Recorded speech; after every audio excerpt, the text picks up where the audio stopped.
On fait de nombreuses découvertes à cette époque.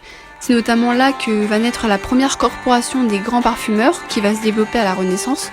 Cette petite communauté aurait retenu ses premiers statuts en 1190. Au XIIe siècle, on découvre les prémices de l'alcool par l'éthanol, par la distillation de vin qu'on appelle esprit de vin, ou des boissons fermentées qui permettent d'obtenir des alcoolats qui sont des macérations de plantes dans l'alcool. On a donc les premiers parfums alcooliques du Moyen-Âge qu'on appelle esprit de vin.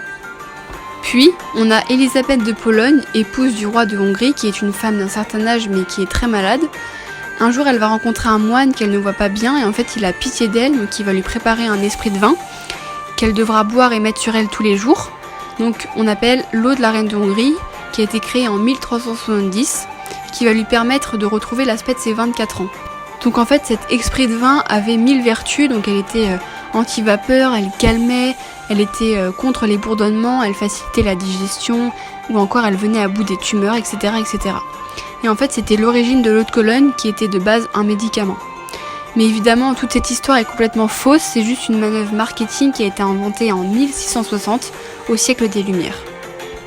Cette période historique a inspiré beaucoup de parfums, notamment les délices de Nina Ricci, Datura Noir de Serge Lutens par Christophe Sheldrake, ou encore on garde l'eau de la reine de Hongrie qui a été recomposée par l'osmothèque, ou encore l'eau de Troyes chez Diptyque ou l'eau de beauté chez Caudalie.